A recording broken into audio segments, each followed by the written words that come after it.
And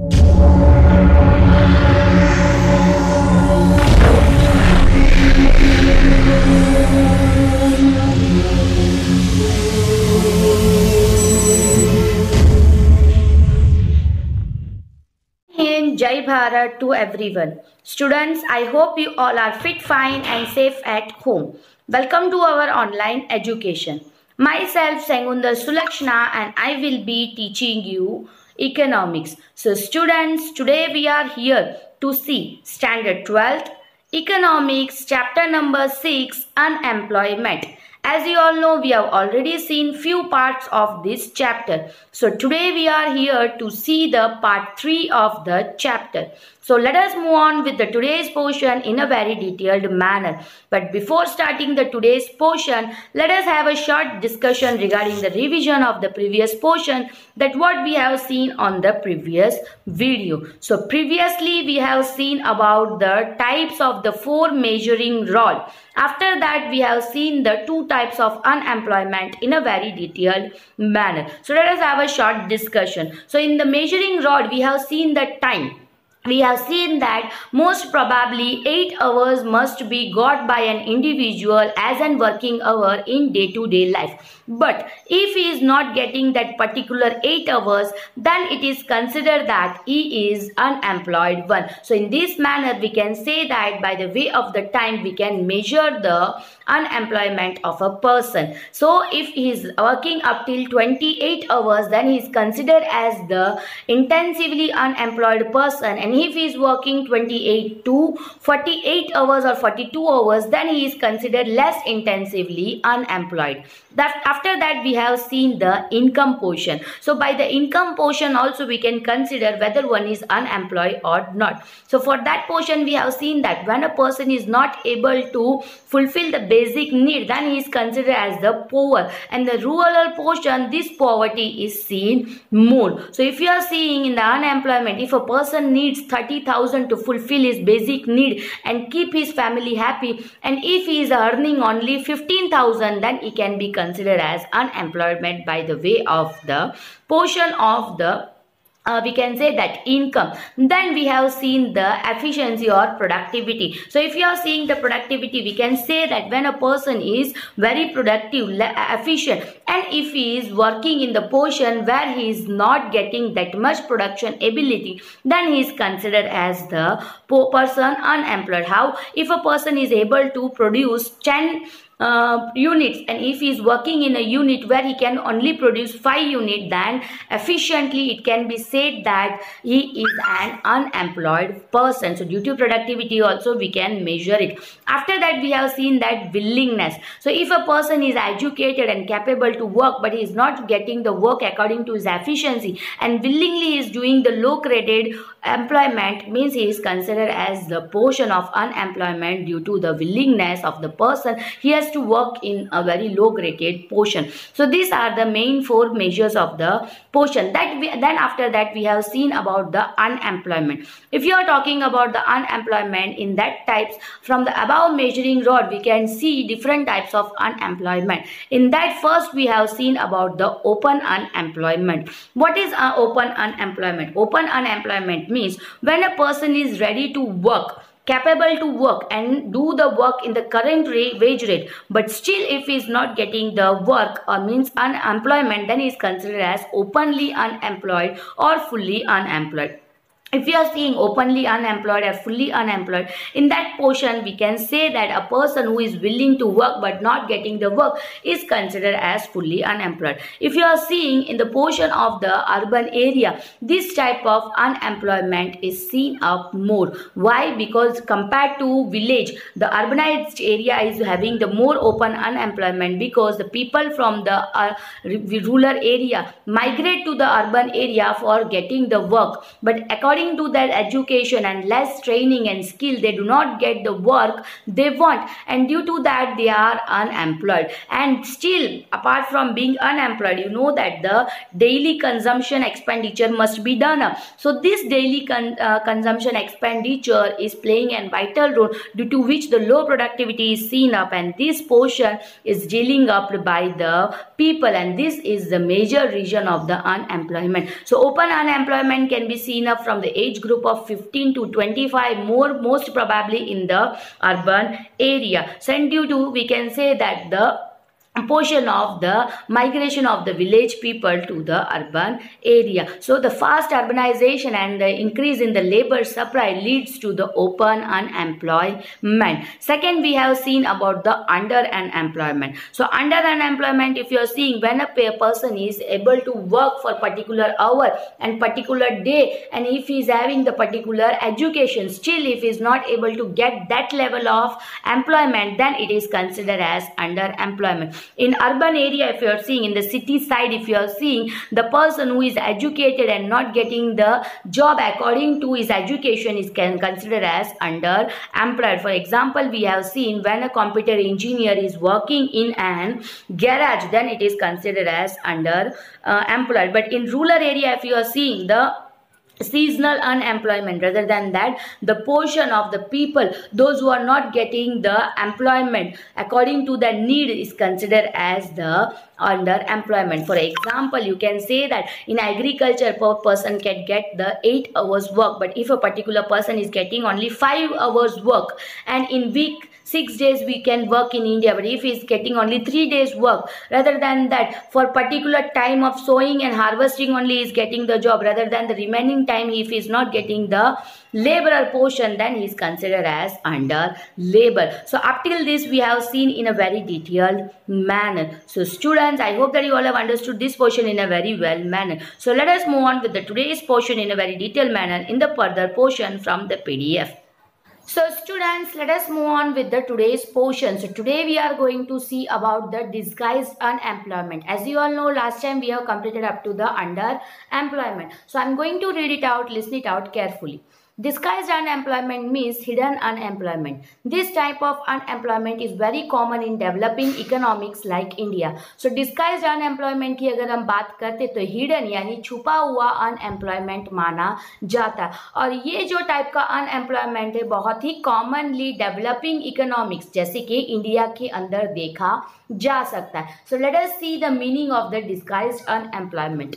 I'm going to read it out, listen it out carefully. In any activity, if too many persons are employed at the given level of technology, and when a few persons are removed from work, the total production does not change and there exists disguised unemployment. अगर कोई भी activity में बहुत सारे इंसानों को include किया जाता है, यानी एम्प्लॉय किया जाता है, यानी पर्टिकुलरली एक काम करने के लिए 10 लोगों को इंक्लूड किया जाता है, फिर उनको एक लेवल ऑफ टेक्नोलॉजी दिया जाता है, फिर उसमें से जैसे 10 लोगों में से 3 लोगों को हटा दिया जाता है, 7 लोगों को रख के फिर से वो काम किया जाता है. अगर वही सेम प्रोडक्शन, जैसे 10 लोगों ने भी 100 यूनिटी बनाया और 7 लोगों ने भी अगर 100 यूनिटी बनाया, उसमें कोई चेंज नहीं देखा जाए, तो कहीं ना कहीं वहां पे डिस्गाइज्ड अनएम्प्लॉयमेंट था, ये माना जाता है.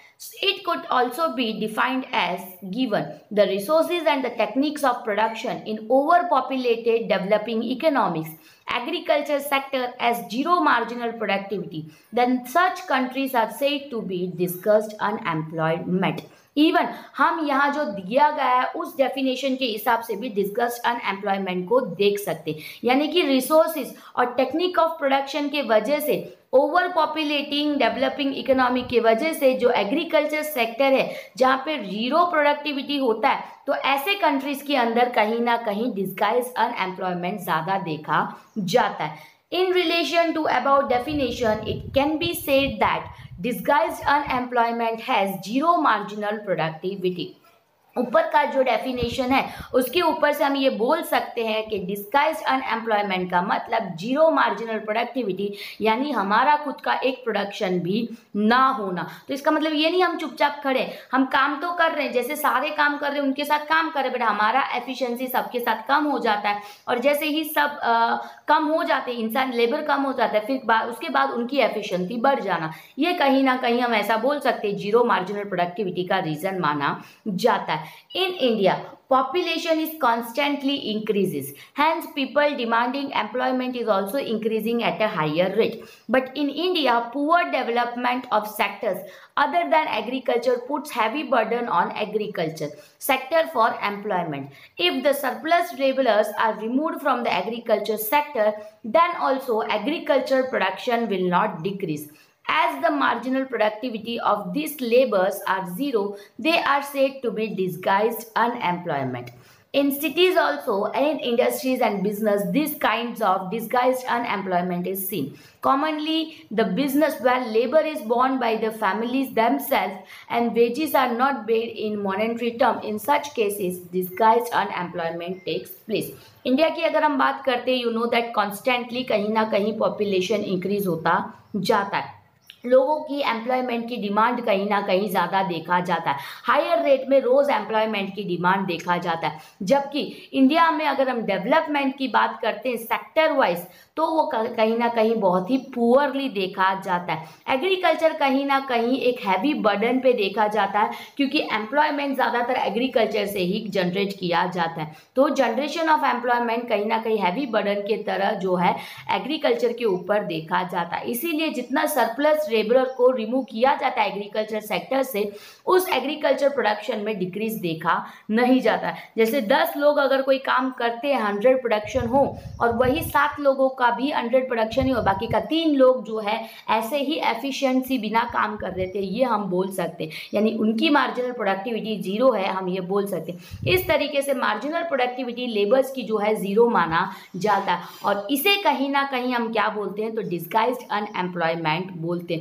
सिटीज के अंदर अगर हम बात करते हैं तो रूरल एरिया, एग्रीकल्चर तो रूरल एरिया होता है, बट सिटीज की अगर हम बात करते हैं तो इंडस्ट्रीज और जो बिजनेस है उसके अंदर इस टाइप का डिस्गाइज्ड अनएम्प्लॉयमेंट देखा जाता है। कॉमनली वैसे बिजनेस जहां लेबर जो है फैमिली में से ही हो, पापा की बिजनेस है, हम सारे जाके काम करते, वहाँ हमें कोई सैलरी नहीं मिलता है, तो उस केस में कहीं ना कहीं डिस्गाइज्ड अनएम्प्लॉयमेंट देखा जाता है। चलो अपना ही है ना, ये 3 लोग मिले हैं, सब थोड़ा थोड़ा कर लेते हैं, इस तरीके से थोड़ा थोड़ा, वो काम तो एक ही इंसान का होता है, बट 3 लोग करें तो वो कहीं ना कहीं बाकी के 2 लोग तो जीरो मार्जिनल प्रोडक्टिविटी में देखे जाएंगे, जो डिस्गाइज्ड अनएम्प्लॉयमेंट में कंसिडर किया जाता है। Example, if 100 hectare land is to be optimally used, then maximum 5 laborers can be employed. But due to unavailability of work anywhere else, the other 3 members of family can also join the same work. But even after they join, the total production does not increase at all. Then the other 3 laborers are called disguised unemployed. These laborers visibly do not seem to be unemployed, but because the marginal productivity is zero, there is a disguised unemployment. For example, 10 hectare का land है, ठीक है, 5 लोग उसमें अच्छे से काम करेंगे तो प्रोडक्टिविटी देखा जा सकता है, बट घर पे 8 लोग हैं, बाकी के 3 लोगों को अनएम्प्लॉयमेंट है, यानी उनको कोई जॉब नहीं मिल रहा है, तो वो ये ऐसा सोच रहे हैं चलो कहीं कहीं और नहीं मिल रहा है तो मैं अपने जो लैंड है उसी में काम कर लेता हूँ। इस तरीके से वो 3 लोग आके उस लैंड में काम करते, बट अगर वो 3 लोग आके वही 10 हेक्टेयर के लैंड पे काम करे तो उससे क्या प्रोडक्शन बढ़ सकता है? नहीं। अगर वो लैंड पर्टिकुलरली 10,000 kg का वीट प्रोड्यूस करता है तो 10,000 kg का ही करेगा, भले 5 लोग ही उसमें एफिशिएंट और 8 लोग काम करे तो अभी 10,000 ही देने वाला है। तो अगर वो 3 लोगों के ज्वाइंट होने से टोटल प्रोडक्शन में कोई चेंज ना आए तो उस 3 लेबर को डिस्गाइज्ड अनएम्प्लॉयड माना जाएगा। विजिबली अगर आप देखो, ऐसे देखा जाए तो वो अनएम्प्लॉयड नहीं है, वो काम कर रहे हैं अपने लैंड में, बट कहीं ना कहीं उनकी मार्जिनल प्रोडक्टिविटी तो जीरो है। जब पहले 5 लोग काम करते थे तभी 10,000 kg वीट बनता था, अब ये 8 लोग कर रहे हैं तो अभी 10,000 kg वीट बन रहा है, तो ये 3 लोगों का ज्वाइंट होने का क्या मतलब, कुछ इंक्रीज तो हुआ नहीं। तो इस तरीके से मार्जिनल प्रोडक्टिविटी जीरो होने की वजह से इन्हें डिस्गाइज्ड अनएम्प्लॉयड बोला जाएगा. So now this is the second portion, cyclical unemployment. As usual, I am going to read it out, listen it out carefully. In a capitalist type of economic, investor and the saving class are distinct class, and so that it creates disequilibrium. As a result, sometimes economic faces prosperity and sometimes depression. During prosperity, there is a high investment, production, income, employment in the economic. When economic faces depression, then there is a reduction in the demand of goods and services. Due to the reduction in effective demand, industry have to reduce production or shut down the production, and many laborers are retrenched from work. So here depressions becomes the reason for unemployment. So this type of unemployment is called cyclical or depressive unemployment of trade cycle unemployment. Capitalist type of economic, capitalist यानी जहां पैसे ज्यादा लगाए जाते हैं, जहां machineries, capital, investor और saving class के जो लोग हैं वो ज्यादा हो, इन लोगों के वजह से डिसइक्विलिब्रियम यानी बैलेंस जो है, डिसबैलेंस जो है देखा जाता है. इस रिजल्ट के वजह से, इसकी वजह से कहीं ना कहीं एज ए रिजल्ट क्या होता है, इकोनॉमिक में काफी बार प्रॉस्पेरिटी यानी बहुत ज्यादा पैसे देखने को मिलता है और काफी बार डिप्रेशन यानी मंदी का टाइम देखने मिलता है. प्रॉस्पेरिटी के टाइम पे अगर बिजनेसमैन के पास ज्यादा प्रॉस्पेरिटी है, ज्यादा पैसा आएगा तो क्या करेगा, ज्यादा इन्वेस्टमेंट करेगा, प्रोडक्शन ज्यादा होगी, इनकम ज्यादा होगी और एम्प्लॉयमेंट भी इकोनॉमिक में ज्यादा देखा जाएगा. वही अगर डिप्रेशन का टाइम आ जाए तो अगर डिमांड में रिडक्शन देखा जाए, गुड्स एंड सर्विस में रिडक्शन देखा जाए, तो इस इफेक्टिव डिमांड के रिडक्शन के वजह से कहीं ना कहीं इंडस्ट्रीज में भी प्रोडक्शन में रिडक्शन देखा जाता है और कुछ इंडस्ट्री को तो बंद भी करना पड़ता है. और अगर कोई इंडस्ट्री बंद होता है तो उसकी वजह से उसके जो लेबर होते हैं उनको नौकरी से भी निकाला जाता है. इस तरीके से डिप्रेशन जो है एक रीजन बनता है अनएम्प्लॉयमेंट का. तो ये जो अनएम्प्लॉयमेंट है ये साइक्लिकल या डिप्रेसिव अनएम्प्लॉयमेंट माना जाता है, क्योंकि ट्रेड साइकिल में क्या होता है, बूम पीरियड होता है, 11th में हमने पढ़ा ना, बूम पीरियड होता है, फिर वो थोड़ा नॉर्मल डिप्रेशन में आता है, फिर जो है वो एकदम डूम में जाता है, फिर रिकवरी होता है. सो इस तरीके से एक बूम पीरियड के बाद तो हर एक बिजनेस को नीचे डिप्रेशन में उतरना है. सो उस डिप्रेशन के टाइम पे अनएम्प्लॉयमेंट तो देखा ही जाता है. तो ये साइकिल ऑफ ट्रेड है. तो यहाँ पे ट्रेड साइकिल में कहीं ना कहीं अनएम्प्लॉयमेंट जो डिप्रेशन टाइम में देखा जाता है उसे साइक्लिकल डिप्रेशन माना जाता है. America experienced severe depression during 1929 and 30, and its effect was faced by many countries of the world. That is why the depression was known as the Great Depression. Presently also sometimes developed country like America, England face this type of unemployment. Even 1929 से 30 में America ने एक severe depression देखा था, एक बहुत बड़ा boom period के बाद एक बहुत बड़ा डिप्रेशन पीरियड देखा था. और उस रीजन के वजह से यू नो दैट कहीं ना कहीं जो है अमेरिका को अगर कहीं फेसअप करना पड़ता है तो उस रीजन की वजह से उनके साथ कनेक्टेड बहुत सारे कंट्री को फेसअप करना पड़ता है. तो उस रीजन की वजह से बहुत सारे कंट्री को भी डिप्रेशन फेस करना पड़ा. और वो जो टाइम पीरियड है 29 to 30 को एक ग्रेट डिप्रेशन टाइम पीरियड माना जाता है. प्रेजेंटली आज भी बहुत सारे डेवलप्ड कंट्री जैसे कि अमेरिका, इंग्लैंड ये साइक्लिकल टाइप का अनएम्प्लॉयमेंट को फेस करता है. In India, due to capitalist market mechanism, every now and then cyclical unemployment is seen. India's diamond industry face this type of unemployment. अगर India की बात करते तो इंडिया में जहां जहां कैपिटलिस्ट पैसे लगा के जो बिजनेस देखे जाते, जो मार्केट देखे जाते, उस मार्केट में आज भी जो है अभी और कल जो है साइक्लिकल अनएम्प्लॉयमेंट देखा जाता है. डायमंड मार्केट की अगर हम बात करते हैं, इंडिया में जो diamond market you know that वो पूरा का पूरा जो है पैसों से चलता है. सो उस इंडस्ट्री में जो है इस टाइप का अनएम्प्लॉयमेंट ज्यादातर देखा जाता है. To solve the problem of cyclical unemployment, the state should invest in productive and development activity and provide employment to maximum people and try to increase their income level. With increase in income, effective demand will increase and and production will increase. With increase in production, employment will increase. As a result, the problem of cyclical unemployment will reduce. So अगर हमें cyclical unemployment को remove करना है तो state wise हमें जो है productive और डेवलपमेंट एक्टिविटी, जो एक्टिविटीज डेवलपमेंट कर सकता और जिसमें प्रोडक्शन ज़्यादा देखा जाता हो वैसे जो है एक्टिविटीज एक स्टेट गवर्नमेंट को करना चाहिए, जिससे जो है एम्प्लॉयमेंट ज़्यादा से ज़्यादा लोगों को मिले. अगर ज़्यादा से ज़्यादा लोगों को एम्प्लॉयमेंट मिलेगा, इससे क्या होगा, उनकी इनकम इंक्रीज होगा. अगर इनकम इंक्रीज होगा, यू नो दैट लोगों के पास पैसे आएगा तो वो चुप तो बैठेगा नहीं, वो डिमांड करेगा, हर एक चीज़ का डिमांड इंक्रीज होगा. अगर डिमांड इंक्रीज होगा तो उससे क्या होगा, वापिस कुछ पर्टिकुलर सेक्टर में प्रोडक्शन इंक्रीज किया जाएगा. अगर पर्टिकुलर प्रोडक्शन इंक्रीज किया जाए तो प्रोडक्शन के साथ एम्प्लॉयमेंट इंक्रीज होगा. अगर एम्प्लॉयमेंट इंक्रीज होगा तो एज अ रिजल्ट जो साइक्लिकल अनएम्प्लॉयमेंट है वो धीरे धीरे कम हो जाएगा. सो इस तरीके से साइक्लिकल अनएम्प्लॉयमेंट को हटा जा सकता है. Next it is frictional unemployment. Let us see what is the frictional unemployment. This is the last type of unemployment. 5 type का major unemployment देखा जाता है. Fifth one is the frictional one. So I am going to read it out, listen it out carefully. Meaning, when in production process, because of changes in demand or production or due to change in taste and preference, a new technology, new goods enter in the market and unemployment arises, then this unemployment is called frictional unemployment. Production के process में जब भी demand में change देखा जाता है या production में चेंज देखा जाता है, क्यों? क्योंकि लोगों का टेस्ट और प्रेफरेंस चेंज होता है और नया टेक्नोलॉजी आता है, नया गुड मार्केट में आने के वजह से जो अनएम्प्लॉयमेंट देखा जाता है, इस अनएम्प्लॉयमेंट को फ्रिक्शनल अनएम्प्लॉयमेंट बोला जाता है. फॉर एग्जाम्पल हम बात करें, सबसे पहले अगर आप देखो तो वो जो हैंड फोन था वो था, सबके घर पे हैंड फोन था. फिर उसके बाद लैंडलाइन आया, उसी फोन को जो रिंग करने वाले फोन की जगह टैप वाला फोन आया. उसके बाद मोबाइल आया. जैसे मोबाइल आया लोगों ने तो लैंडलाइन भूल ही गया. मोस्ट ऑफ ऑफिस पे और बहुत कम जगह पे लैंडलाइन देखा जाता है, बाकी सबके पास हैंड फोन यानी मोबाइल फोन है. इस तरीके से नया कोई टेक्नोलॉजी आने की वजह से पुराने टेक्नोलॉजी के साथ जुड़े हुए एम्प्लॉयमेंट को जब रिट्रेंच यानी पुराने टेक्नोलॉजी के साथ जुड़े हुए एम्प्लॉयज़ को जब जॉब से निकाला जाता है, सिर्फ उनको नए टेक्नोलॉजी की नॉलेज नहीं है, तो उसे कहीं ना कहीं फ्रिक्शनल अनएम्प्लॉयमेंट बोला जाता है. In developed nation when old production system is replaced by new production system,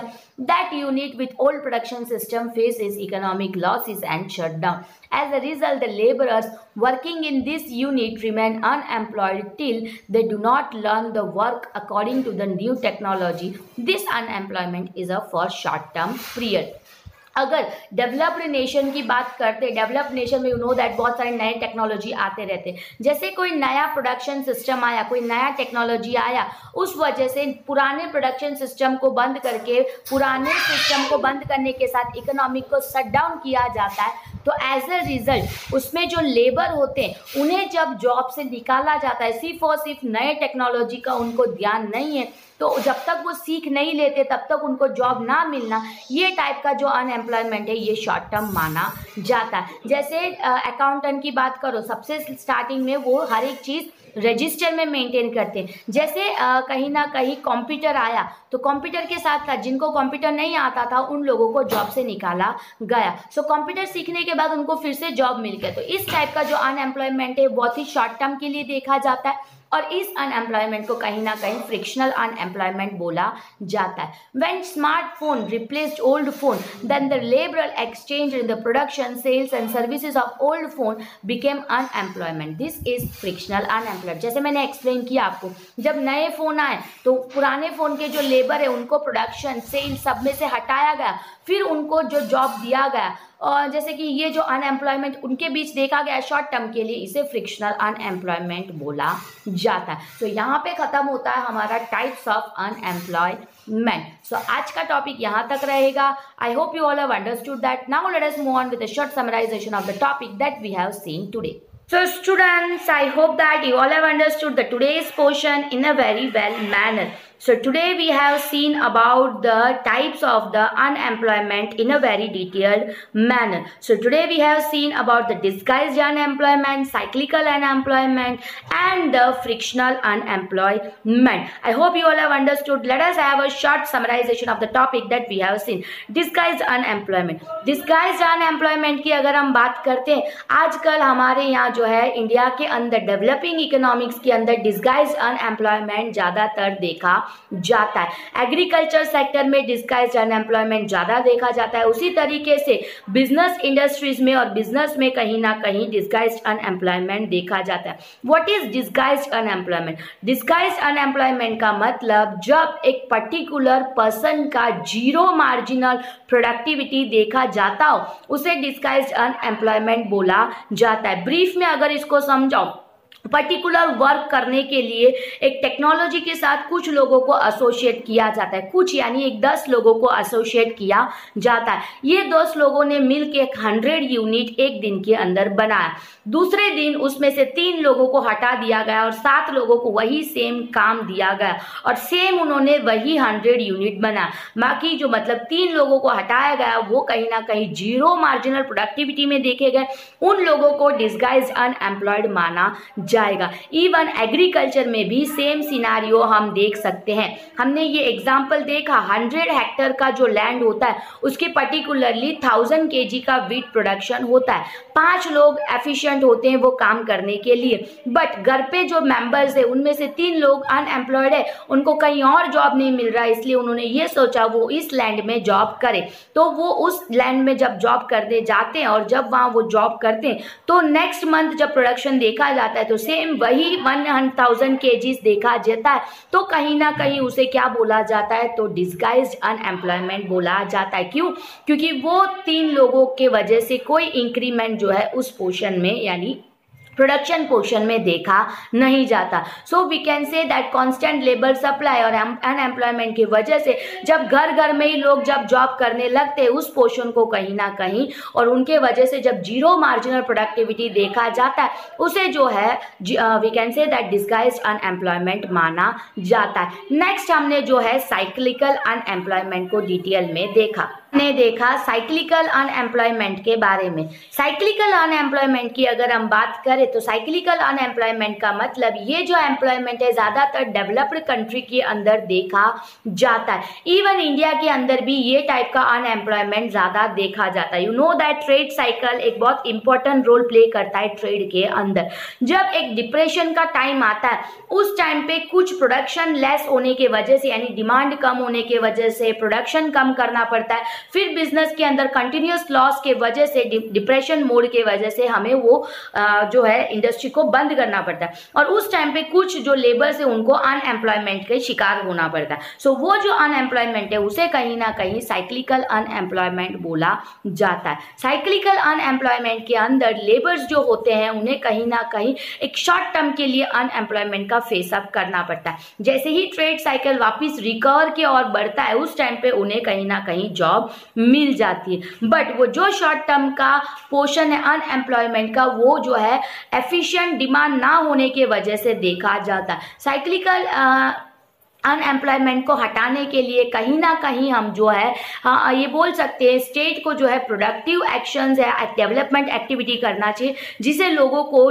employment मिले, एम्प्लॉयमेंट से उनकी इनकम जनरेट हो, इनकम से फिर से डिमांड जनरेट हो और डिमांड जनरेट होने की वजह से वो फिर से प्रोडक्शन इंक्रीज होता हुआ देखे और इस वजह से जो है मार्केट जो है अगेन एक जो है नॉर्मल सिचुएशन की ओर आ पाए। इस तरीके से कहीं ना कहीं साइक्लिकल अनएम्प्लॉयमेंट देखा जाता है। But as I said cyclical unemployment जो है बहुत ही शॉर्ट टर्म के लिए देखा जाता है। नेक्स्ट हमने जो है डिटेल में देखा वो है फ्रिक्शनल अनएम्प्लॉयमेंट। फ्रिक्शनल अनएम्प्लॉयमेंट की बात करते हैं जब भी कोई टेक्नोलॉजी में चेंज आता है, लोगों की टेस्ट और प्रेफरेंस में चेंज देखा जाता है, उस टाइम पे कुछ लेबरर को नए अमेंडमेंट के वजह से जो है पुराने लेबर्स को जो है जॉब से अनएम्प्लॉयड किया जाता है, उस पोर्शन को फ्रिक्शनल अनएम्प्लॉयड माना जाता है। ये जो टाइप ऑफ अनएम्प्लॉयमेंट अनएम्प्लॉयमेंट है बहुत ही शॉर्ट टर्म के लिए माना जाता है, सेम एज साइक्लिकल एक शॉर्ट टर्म अनएम्प्लॉयमेंट माना जाता है। डेवलप्ड कंट्री की अगर हम बात करते हैं, वहां पे यू नो दैट बहुत सारी डेवलपमेंट एंड टेक्नोलॉजी नया नया आता रहता है। नए टेक्नोलॉजी के साथ जो लेबर कोप अप नहीं कर पाते, उस नए टेक्नोलॉजी की नॉलेज ना हो, उन लोगों को जॉब से निकाल दिया जाता है। अगर वो उस टेक्नोलॉजी को सीख लेते हैं तो उन्हें वापिस वो जॉब मिल सकती है और वो उस जॉब के साथ कोप अप कर सकते हैं। तो इस तरीके का फ्रिक्शनल अनएम्प्लॉयमेंट एक शॉर्ट टर्म के लिए माना जाता है।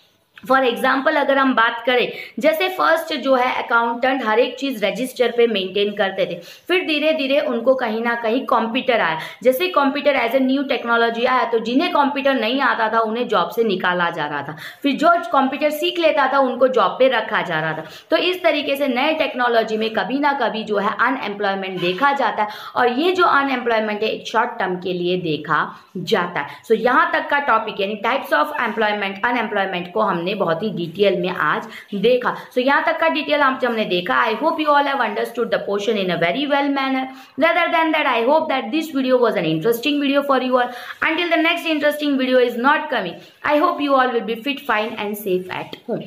Until that, Jai Hind and Jai Bharat to everyone.